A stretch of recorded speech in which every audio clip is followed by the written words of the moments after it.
Okay, so this is my Instagram feed. Now, I guess I would say have a theme, but it's not like a super strict theme where you look at it and they all look very, very similar. I kind of go by the rule that they all kind of look like they belong in like a cool photo album together. I don't know.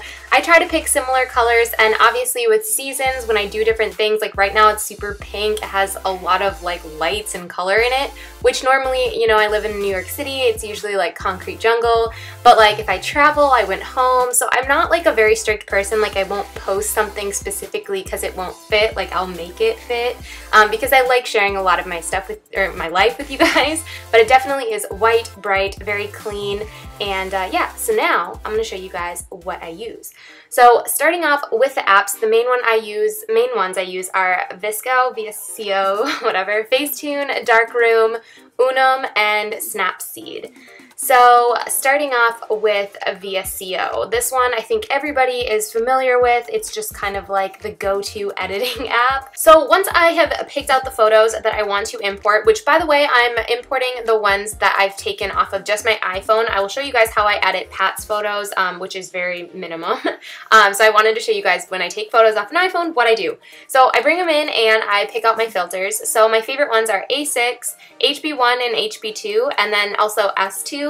Those last ones I use mainly for like lifestyle photos, just kind of like scenery shots. I tend to favor A6 a lot for a lot of my outfit of the days, because I think it goes really well for those. So I always turn it down a little bit. I never use it at full. So I do about 7 or 8, and then I go ahead and I will use the crop tool if it needs to be cropped. And then everything else, it kind of just depends on the photo. That's another thing. All photos are so different when you take them that it depends. So I can mess with the exposure a little bit if it needs to be. Sometimes I'll bump the contrast, but that's very rare. If anything, I'll go down a little bit in exposure. And then for iPhone photos, a lot of the time I will bump the clarity a couple, just because sometimes iPhone photos need a little bit help if it's not as, I don't know, clear. So then I go ahead and I finish that, and then I will save it as actual size. The next app I will use sometimes is FaceTune. Now, I don't like to go super crazy with this app, and I don't think anybody should because I don't think it's necessary. But what I like to use it for is, okay, let's say I have a pimple. Gotta get rid of it, right? Like, it's gonna go away in a couple days anyways, so, you know, might as well help it out on here. So I like the patch tool. Let's say I have a pimple on my face, want to get rid of it. I will go ahead and do that. Another thing that I mainly use it for is the details little tool. So what I like that is, especially for outfit of the days, I like to showcase parts of my outfit. So I will rub a little detail on the shoe, the dress, make it stand out. This app is also really great for any background stuff. I know a lot of people use it to whiten the background with the whitening tool. It just kind of depends on your theme, but that's pretty much what I do. And then I will go ahead and save that and move on to the next app. Moving on, we have Darkroom. Now, I really like this app a lot because if you will have noticed, a lot of my photos tend to be slightly desaturated. So what I tend to favor in this app is this little color wheel. It has a bunch of different colors. I just think it's really fun because you can control all the colors in the photo. So the ones I tend to favor are the red, orange, and yellow. Orange specifically because a lot of the times the A6 filter will give me this brassy look, which I really don't like. So I will go ahead and use that little dial under saturation, and I will take that down just a slight bit. You can go crazy with it if you want to, but it does the same for all the different colors. This is just a really good way to help make sure that your colors blend really well. They mesh together when you're putting different photos together, because obviously you take them around all over the place, so it's not going to be consistent, but this is a good way to ensure that. So that's basically all I do with this app, and then I go ahead and save it and move on to the next one. The struggle when VSCO updated their version so we couldn't organize our photos, we all had to find new ones. So I really like this one. It's called UNUM, and I like it. It's free, and this one is way awesome than VSCO beforehand anyways, because you can go ahead and import as many photos as you want, and then you can just click and drag them around and organize them however you so please. It's so awesome. You can move them around really easily. You don't have to like re-upload them or anything.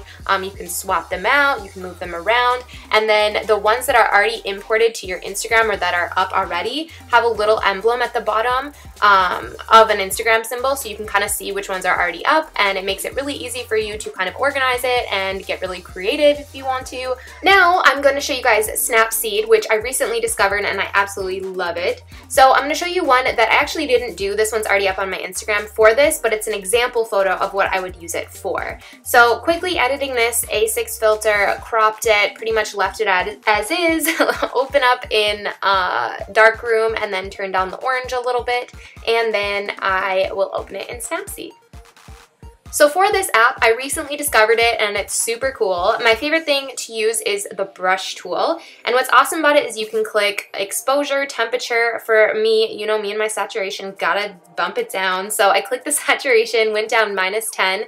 And what I would normally use this for is any intense background color. For this one, brick, you can basically scrub over and it'll only desaturate that image or that part of the image that you're scrubbing over. So it won't touch the color of my skin at all. It won't mess with like the colors in my shirt. It's just really cool because it controls exactly what you want to tone down or maybe increase depending on your feed. It's a really awesome app and I'm excited to play with it a little bit more, so I definitely wanted to include it. And quickly, I wanted to show you guys one of Patrick's images and how I edit that, which I really don't do anything to it.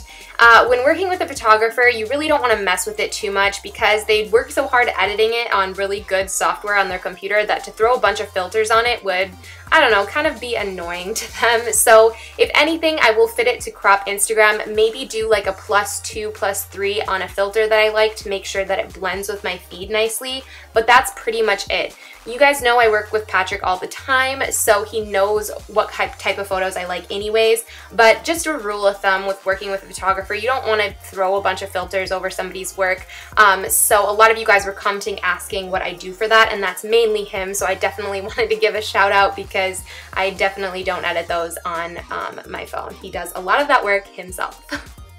But yes, now you guys know the secret to how I edit my Instagram photos. It's not that complicated, but I really hope it helped you guys out for those of you guys requesting it. Please let me know your Instagram in the comments below. I love creeping on you guys. I just think this is a really fun app to kind of showcase your style and show what you're into. So please let me know or go on my Instagram and comment.